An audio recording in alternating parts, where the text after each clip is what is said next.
ago, the president delivered his address to the nation, touting his own economic policies, despite widespread frustration that we've still seen among voters when it comes to the cost of living here in the United States. Joining me now is Democratic Congressman Jamie Raskin, who is the ranking member on the House Judiciary Committee. And thank you, sir, for being here. What did you make of the speech that you heard out of the White House tonight? Well, first of all, it seemed as much a manic episode as a speech. I could not believe the delivery. But on the substance, it was like opposite day in third grade. It was just the exact inverse of the truth about everything. I was thinking back to October 19th, 2020, right before the election. And the Economist magazine had a cover story on the U.S. economy, and it said the envy of the world, and it was talking about how the U.S., which had just surpassed all the other developed countries in every measure, whether it was inflation or unemployment or investment, infrastructure, and indeed was the envy of the world. And Donald Trump has turned it into ruins. And this manic scrambling episode of firing a bunch of phony statistics at people is a reflection of the fact that the country understands that completely, and they understand the president has made a hash out of everything with his terrible unconstitutional tariffs.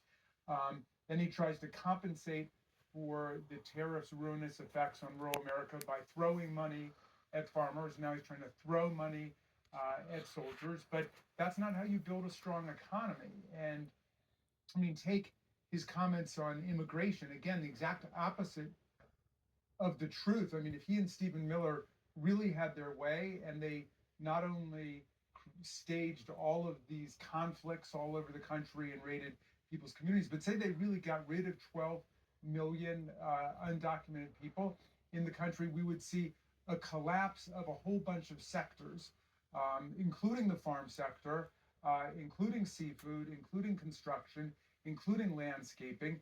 And there are already serious labor shortages that have broken out all around the country. Yeah. And yet he always goes back to the well of stereotyping and demonizing people instead of saying, let's get together and pass an actual comprehensive immigration reform bill. And that's the last thing I guess I'll say, Caitlin. There were no plans. There were no programs. There were no policy proposals. There's nothing out there. It was just a bunch of meaningless rhetoric. On that front, I think obviously Democrats are critical of this. There's a new poll today saying that Democrats in Congress, there's only an 18% approval for y'all from voters.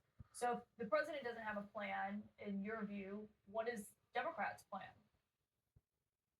We've got lots of plans, and in fact, we're pulling Republicans over. Four Republicans joined us today on the discharge petition so we can continue the Affordable Care Act tax credits to get people health insurance in the country. It was amazing to me to see Donald Trump attacking the insurance companies. The whole reason we've got the Affordable Care Act is because the Republicans insisted that the insurance companies be part of it. If you want to oust the insurance companies, let's move to a Medicare for all plan. Let's move to health care for everybody. But if you don't want to move to a single payer public plan where all American citizens are in, and you don't like the Affordable Care Act, and you don't like pre-existing condition coverage, and you don't like everything we've been able to build over the last several years, you're just saying go back to whatever happens, total free market approach, which does not work for healthcare. And in fact, that is what they stand for, because they've had more than a decade when they've said, we'll get you our new plan in 2 weeks, and they've never come up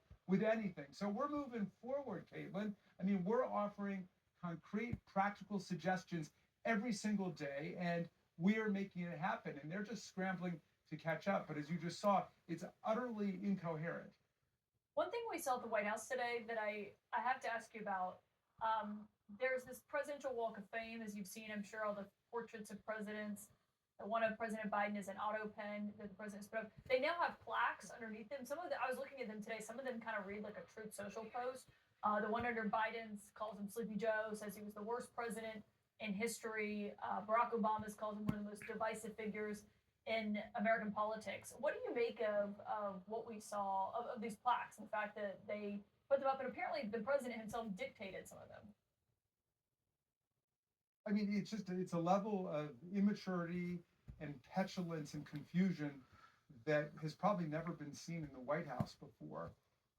But the revealing